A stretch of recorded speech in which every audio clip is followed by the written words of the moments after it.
What's good family, man? It's your boy Nnamdi, aka NnamdiTV, man. Back again with another episode of NnamdiTV, man. And hey, you want to stay tuned, man. I have such a special guest. I got Grammy Nominated, Dove Award winner, two-time Stellar Award winner, Chris Cobbins is on the show today, man. I'm not gonna hold y'all back from this, man. This dude is dropping nuggets and some gems. You want to stay tuned. You're locked in the NnamdiTV.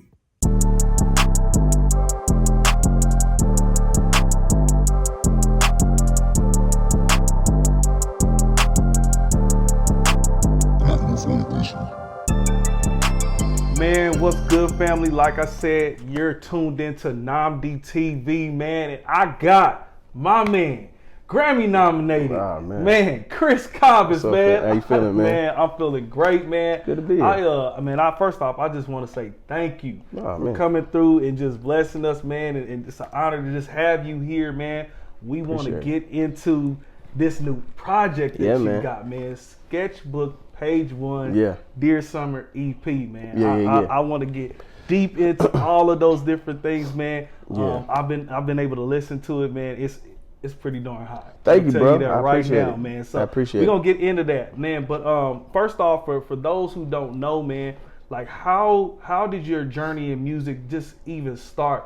Like has it always been for Christ or what? But tell us how it started. So man, it goes all the way back to being a kid. When I was a small kid, my dad used to sing. And he was in a band, R&B and stuff like that. They would do shows, that have gigs, and I remember him always saying, "Oh, I got a gig tonight," and I'd be like, "Man, what is a gig, fam?" You know what I mean? I didn't know what a gig was when I was like 3 or whatever, but I had the memories of wanting to go with him and him being like, "Nah, man, you can't go," and me being like, "Bro, why can't I go to these gigs? What is this gig that I can't go to?" Right, and then obviously you found out later on, he's in the clubs and I can't. I'm 3. I can't go to it. There.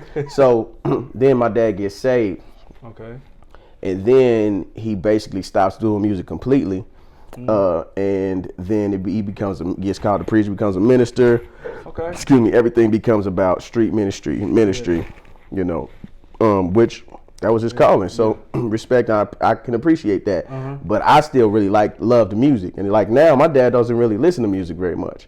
Really? And so I guess I don't know if that got transferred to me, but then I started to want to sing, and I remember being in the back of the car singing Yolanda Adams and songs, and John P. Key, and what's my man, Fred Hammond, all these people commissioned. And that was my foundation of music and singing, and I would just kind of sing those in the back of the car. And I remember getting my first solo. I was like 7. Sang my first solo. Terrified. I had my eyes closed the whole time. But my dad taught me. He was hard on me. He was like, "Yo, we got to do this." So he kind of helped you practice before. For sure. And I hated it though. I hated it, fam. He was on my noggin, like, "Hey, nope, that's not it. Hey, breathe. Why you not?" Like my dad is an intense dude. Really? But I respect it. It made me work and learn work ethic. That is and so after that, it becomes like a thing. At school, I became popular in 7th grade. I sang my first solo at school, and everybody was like, "Bro, you sing?" And so I started getting a little popularity because of that. And then I started singing R&B when I was in probably a junior in high school, trying to get girls. We know the gospel. Who was your R&B influence? Was it Usher for sure. Usher? And then Music Soul Child, which probably people may not pick up. But Usher and Music Soul Child was the two. That was the main two. I can hear, because I hear that soulfulness in your music. So straight up. I definitely can. Yeah, those are the two. Okay. There's been others sprinkled. And then eventually it would be Neo for being a writer. And his first album was like a classic to me, but with that pen. For sure. And of course, me being a writer, it makes sense that there's others, but those 3, James Fauntleroy became one later on too. He's a writer, so. But those 3 main one, Neo, Music, and Usher was like my R&B influences. And so you go from there, you singing during in school, and also you doing it in church. So you did the R&B side for a little bit. Was in church, so. Kind of when did it transition to man, I'm taking this serious and I'm about to go ahead and make music for real? So I remember the exact moment, which is weird. I was on my way. I used to work at Krispy Kreme. I was 19, and I was on my way to work. My dad called. He was like, "Hey man, this music that you've been making, he was like, man, you're kind of getting good at it. He said, and I think you should try to pursue it. Man. And I was like, holy crap. Like, if my father not only said it, but he called me to say it. Right. That meant something. So I was like, oh, we have to try then. Yeah. Like, there must be something there. And I'm glad that I can remember these things because they don't, you know, it's pivotal moments. These tempos you got to remember. Yeah. So the part where my dad told me to do it, and then the part where I was like, Lord, I don't have no money.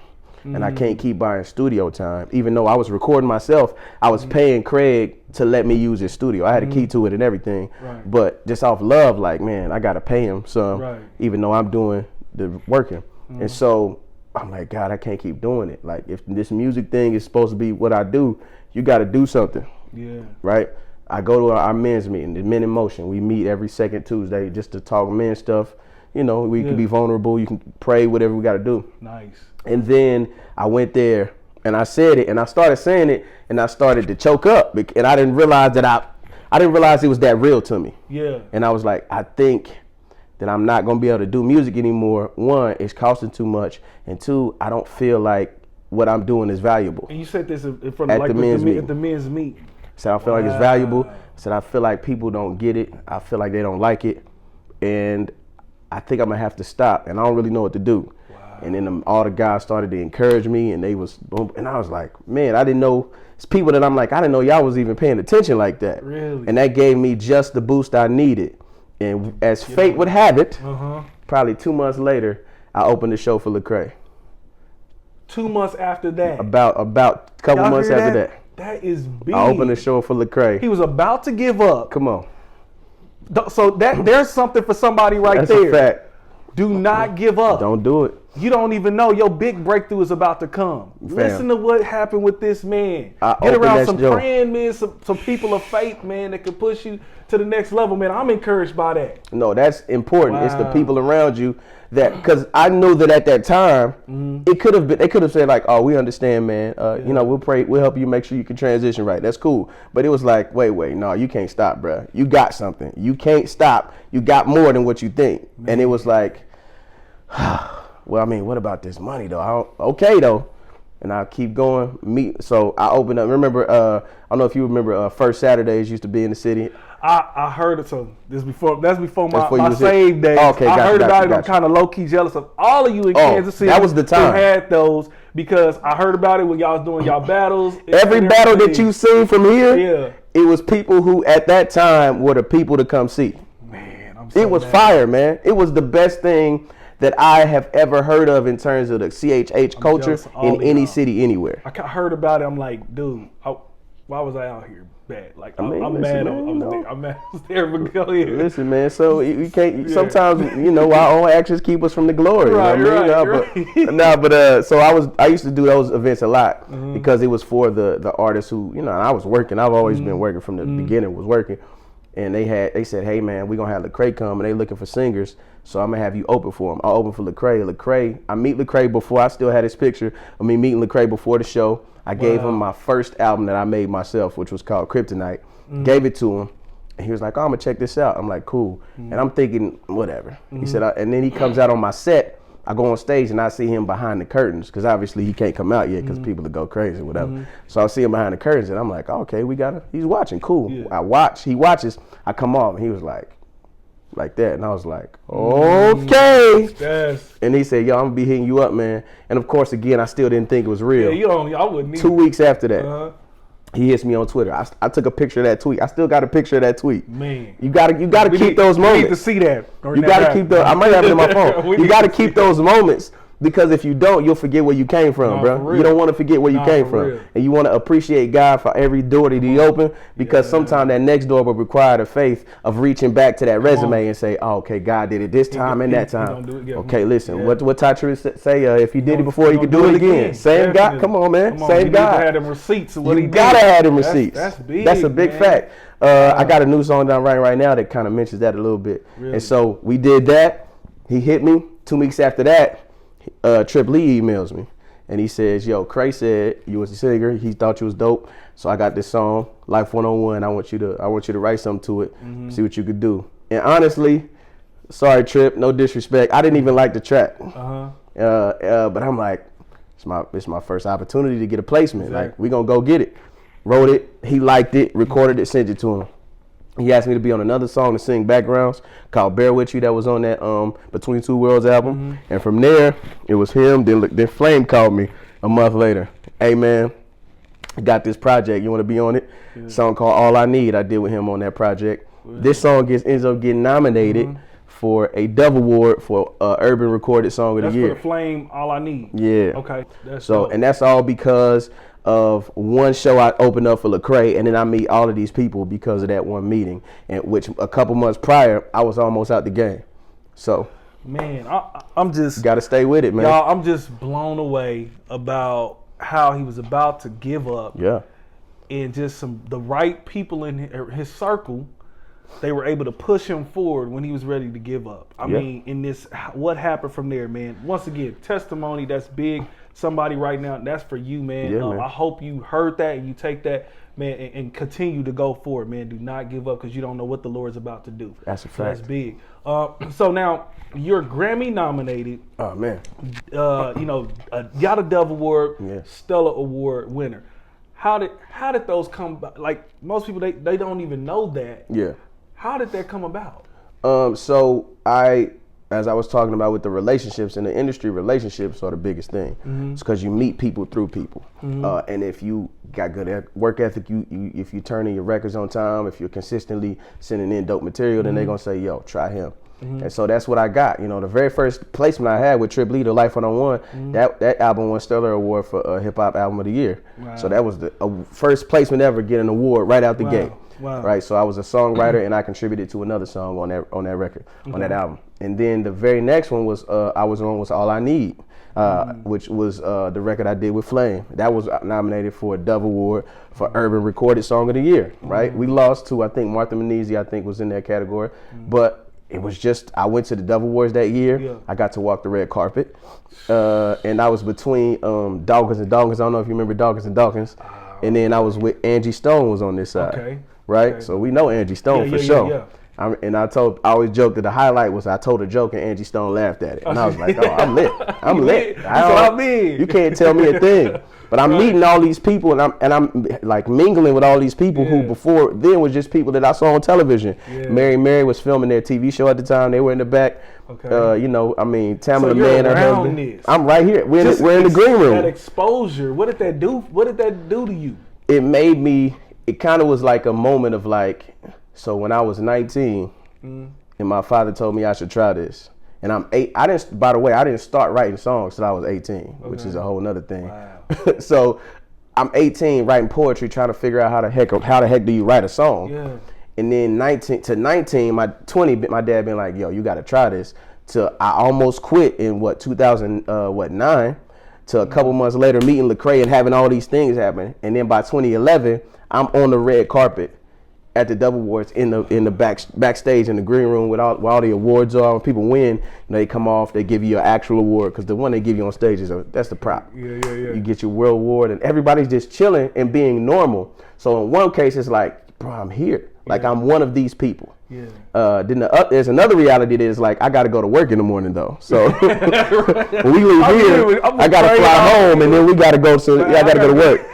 You know what I mean? And then it's like, wait though, all of these people are just normal people. They're not on right now. They're just behind. They're just chilling. Everybody, somebody might have their suit jacket off. They're not. When they're in front of the camera, they're on. Like, you know what I mean? We flick it on and then we go into artist mode. But it's like, these are regular people, and it's like, why didn't I think that I could have been one of these people from the beginning? I sold myself short thinking that these people are somehow superhuman or supernatural.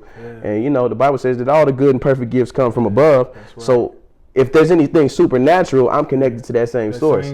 So I shouldn't have thought, you don't want to think too highly of yourself, but I shouldn't have thought that it was impossible that I could be in the conversation with some of these people. So that boosted my confidence. And I was so hyped that the next day it was in Atlanta that year, the Dove Awards. So we went straight to Reach Records Studios the next day. Got up in the morning, went straight to the studio, started working on another song, some new stuff with KB. So it was a dope experience, but it was like, oh, now we really got to work. But kind of stay keep For my sure. name going and popping. Absolutely. And I got momentum. I can't. We got to sit keep it down moving. now. Because Don't get starstruck. Don't get too happy. Let's Yeah. keep it going and consistent. You're one of them now. Yeah. So you don't be starstruck because you're one of them, if you will, so to speak. Yeah. As a writer at that time, I would not as an artist, but like, oh, I'm one of these people. Yes. Sketchbook, page 1, Dear Summer, the new EP, man. You have a track on there. Mm-hmm. I'm gonna get into a Mad Man. Right. Man, it is such a banger, man. Thank you, bro. Like you say, get me in the kitchen. I'm a bad man. That's a I just fact. love the beat, just how it goes, Little man. bounce on that thing. Bounce. Oh man, I'm telling you, it gives me hype. So like, sound like some pen flexing. How did that come about? What are you particularly talking about in Mad Man? Before now, was up until like the last project I released, I would always write these conceptual pieces where I'm trying to communicate something to the audience that I hope they like. And that's almost what being a songwriter can become if you're not careful, is trying to get the audience just to like your songs so they can get picked up and placed. Because there's hundreds of guys competing for these songs and you don't have to pick me. Right. So I'm trying to make the people like it so that they keep picking me, so I can keep making some money, so maybe I could get nominated for the awards. But the awards just lead to opportunities because you get a resume now, right? And so recently it's just like, I'm just going to talk about the things that are real to me. And I'm not worried about if people like it. If they like it, cool. If they don't, not too worried about it. So Mad Man is about that process of that during that time while I'm writing for a lot of people, because I was writing for a ton of people. Everything didn't come out, but I was writing for a ton of people. And so when I was writing that hook of get me in the kitchen, I'm a bad man. Like, if you sit me down with a beat, I can write a song. I don't, I use this, I have a mantra where like, I am my only competition. I said it on my last album. I said, I do not have a rival. I am my only competition. Like, that's it. So if you're great, you can be great, and I don't have to hate, because you're never my competition. It doesn't matter how good you sing. That's right. All right. It's just me. You never kept me from getting nothing. You never kept me from being great ever. You never made me fall. I did. I messed myself up. I decided to make choices that made me fail at certain things. So maybe I should focus on competing with me, because the Bible tells us that we got to kill our flesh daily. There's a reason, because that mug will ruin you if you let it live, right? So if I know that, heck am I focused on you for? You're great, and I can celebrate your greatness while I go be great too. Exactly. Because I'll say, how dare you feel like you can beat me at being me? How dare you? How dare I feel like I could beat you at being you? We have different ceilings. We got different paths. Our job is to be the best version of us that God created us to be. That's a great way to stay out of comparison. It keeps you from being a hater, bro. Man, you kind of just you're. How can I beat my best? How can I go to I was great here. How can I go to the next level? On this part, man. So that song is about that process. When you hear the verses, is Chris, be the man. I had to run you down. I got a plan. If you with it, then let me expound. I think we got one. And I feel if you jot it down, the game is charades. I see it playing out. Like it's literally a quick summation of the conversations of people being like, yo, man, what's up? How you do? Appreciate it, man. Listen, I heard what you did on such and such. Man, we a big fan of you. I tell you what, we have this song for so and so, man. We really think that you could write it well. And so, like, man, could you send in something? So it's like that process, and then realizing that you can get to a place where the lights are more attractive than God, bro. Man, that's big, man. To all of us need to do a self check, just kind of see where our own heart is, and God has a way of showing us that, man. And that's I'm glad that he did that with you, man, and then getting you there on the right track, man. And you doing it for the right motives now, man. And I mean, you definitely never came off. I never see you come out boastful or anything. No, it hadn't gotten to the outside Nobody's ever, you know what I'm saying? But but that's great. Like, he had that with you to where it didn't even have to reach. I'm grateful. And pollute anywhere. You know what I'm saying? And that's very big. Kind of switching gears. So you've been married now 13 years. 13. Y'all have a son. So I read somewhere that you kept your virginity until marriage. Is that right? That's a fact. Okay. Y'all hear that? No, that's a fact. So no, because I just want to make sure y'all get, because I mean I wish I could boast in that. I think not boasting that, but that is big, man. So I mean, tell people, man, like, because I think that's one of like a big challenge, man. We got a lot of single brothers and sisters out there right now Yeah. trying to keep hold that thing for the Lord, man, but Yeah. it's so much out there. You got Instagram, It's a lot Facebook, out people there. sliding in the DMs, man. It's but harder now for sure. I wish I wish I could say that what this man said, because it's so much when you don't do that you have to deal with, man. Yeah. How did you do that, and what have you seen God do with your marriage because of that? So just for full disclosure, all of those years wasn't like I wasn't always intentionally doing it. So I have been in a couple situations where it was like, oh, this might be a time where I lose it. But certain things that happened, and then something happened to where, you know, it didn't happen or whatever. But for a large chunk, most of that time, it was intentional. The whole time me and my wife dated, it's intentional, you know. Yeah. Even the who I dated before her, it was intentional, you know. And the reason that the God wants you to wait until you're married to have these, like, you guys are for each other. Even if you haven't met yet, the husband is for the wife is for the husband. Y'all, that's supposed to be there. And it just leaves less of a, because, you know, there's the mental, you know, recall of this one or that one you've been with, this thing or that thing y'all did. And even the few little things that I did, like that was not even nothing that anybody would think was a big deal. Like, you don't forget them. No. They just stay there. And so the good thing that's happened is that there's no comparison.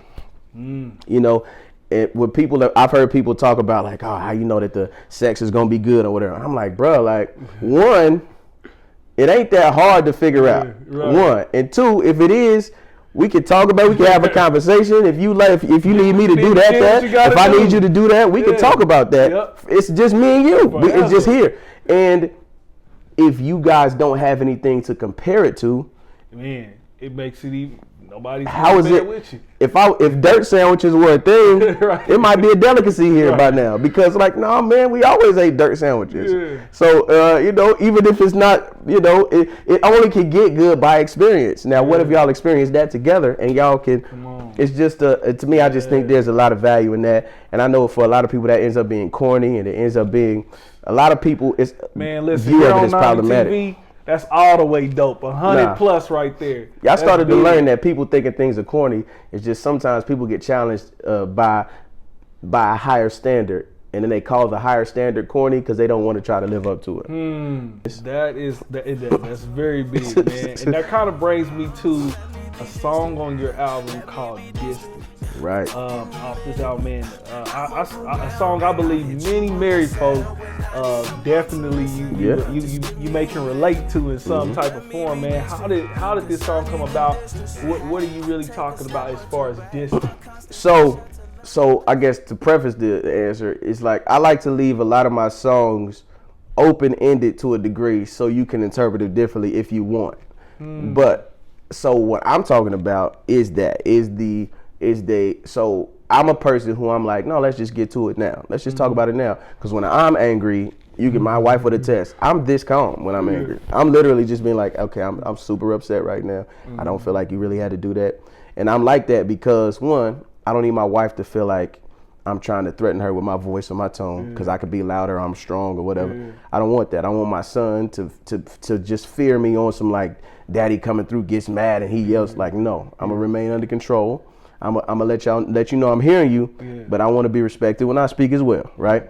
So I'm talking just like this, but my wife is different. Her emotions are different. Her you know, how she deals with things are different. And I would try to bring it to her immediately, and she'd be like, nah, I just need some time. And then my response was like, man, why would you need time? Like, it's just me. You know, I'm not some weirdo. Like, it's me. We married, and but that don't mean nothing. She needs time to process so she can come back, and then she would get really angry with me, and then I'd be like, bruh, I'm just trying to. And yes, my heart was in the right place, but I wasn't going about it right. And I learned that, but I didn't learn it for years. I didn't get it, I should say. I learned that was the thing she needed, but I didn't get it until I had something that happened that I needed space. And I'm like, so I'm there, I'm talking to myself or talking to God, and then while I'm talking, I'm like, oh, shoot, I've messed this up. Like, that's not cool. And I'm like, since now I'm in a space, I'm writing songs from my space of, like, reality. I'm like, now, okay, I got to write a song about this. And when I heard the little guitar strings, it just gave me, distance is what I heard with the guitar licks.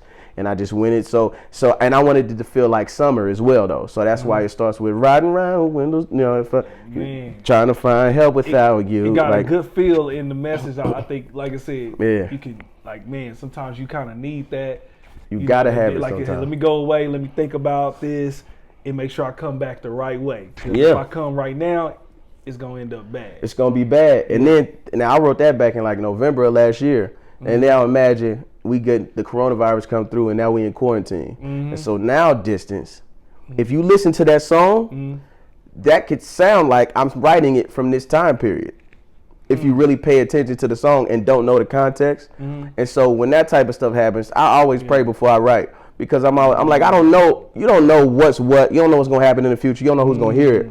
So I'm like, help me to say something that's gonna mean something to the people. Like that's one of my main prayers when I write. Help me say something that means something to somebody. I'm not worried about the you know, hits, making hits. I've done that where we try to write for hits, but now it's like, I just want it to mean something to somebody. If it's just 10 people. And then when the quarantine hits and now a song like Distance, it hits even different now. And so I'm like, man, I couldn't have planned that. You know? It definitely does, man. It hit hard here. I was like, man, this right here. I'm like, dude, like the pen game strong. I appreciate it. I gotta say, now my overall favorite off the album is Because of Summer. Yeah, man. Not only because it has my beautiful wife, TK Lee.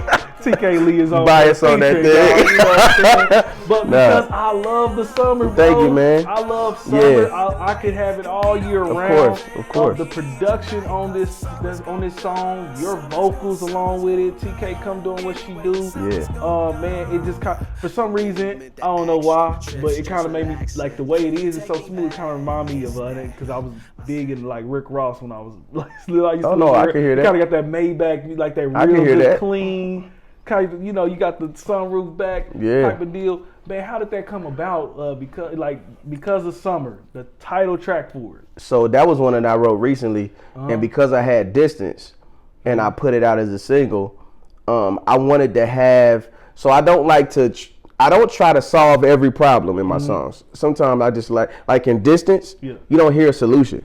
You just hear me saying I need time. And like that's a thing. So but what's the resolve? And so I was like, I gotta have a way to resolve this for me personally. I just need it. And so when this song came on, I found that sample and I'm like, oh, this sounds like a classy summer thing. It sounds like a whole bunch of people dressed up real nice. And we out, you know, brothers in tuxes and ladies in nice dresses. It just feels that way. And I'm like, okay, I gotta relate this to me. And so the first thing I thought was, the summer's gonna come. I think the da needs and believe that. And I love right. Hey. And so I thought about those melodic points. I think of melodies first. And I just wanted something that says, I know that you wanted distance, but now that we're quarantined and we've been distant because we had to be, distance ain't that dope. Like I want to be close to somebody. Like I want to say what's up to somebody. I want to see a brother and give him some dap. You know what I mean? But now it's like weird. You know, I want my son to be able to go play with the kids. But now so I'm like, distance ain't that dope anymore. And so I just wanted to talk about the stuff I missed in the verses. And then I said, you know, I tried to keep your distance, but I missed this connection we had. Now like it comes together. You know what I'm saying? And so it's two songs that are back to back for a reason. And I just wanted it to be able to stand alone.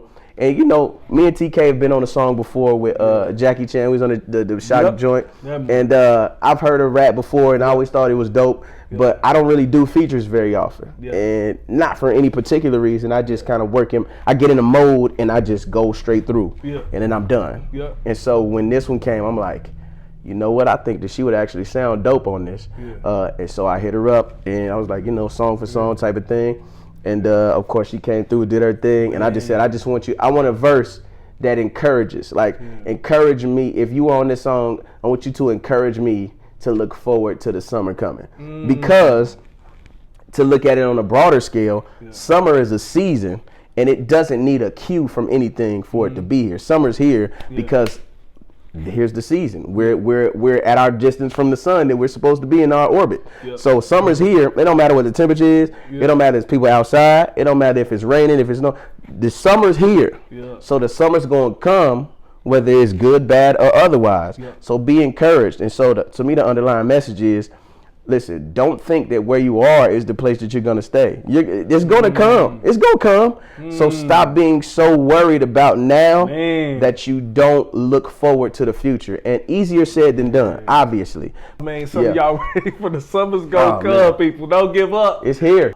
This is one of the first albums that I want to label. One of my things is what they call press play music. Oh wow! This was the first one for the first person on here. This is the first one I'm gonna name press play music. Man, let me tell you, it's 5 tracks on this deal, and each and every one of them are banging. I'm telling you, you can just press play, let it go. That's why I call it press play music, man. So let me tell you, it's coming out Friday. By the time you see this, it's coming out at midnight. You got to, man. Get your ears blessed, man, with some press play music from the man Chris Cobbins, man. Man, first off, I want to thank you for coming through, man. But tell us what's the Instagram tag? Where can they reach you at? I'm at Chris Cobbins everywhere. So Instagram. I'm not on Twitter much, but I'm on Instagram. I'm on Facebook. I'm at Chris Cobbins on there. I have a fan page, Chris Cobbins fan page, and then just my regular page is just Chris Cobbins. I post a lot on both, more on my regular page than my fan page. But yeah, man, if you see Chris Cobbins, that's me. And then I'll have a picture that looks like me too. Right. Hey man, listen, like I said, dope album, man. Just a blessing and an honor for you to come through. So many nuggets, man. Y'all might have to rewind this, get that back if you need some encouragement. I'm sorry if I was rambling, man. Man, let me tell you, you just blessed me, and I believe you blessed somebody else out there too, man. So, hey man, once again, Chris Cobbins, new album, Sketchbook, page 1, Because of the Summer, man. Go get that now. It's out there at midnight. Press play music. Go get that. It's NnamdiTV. We'll holler at you. Peace. Chris, be the man. Had to run you down. We got a plan. If you with it, then let me expound. We got one, and I feel if you jot it down. I know the game. It's charade. See it playing out. Big names, lights on, center of the big stage. Big hits chart topping, that's a big bang.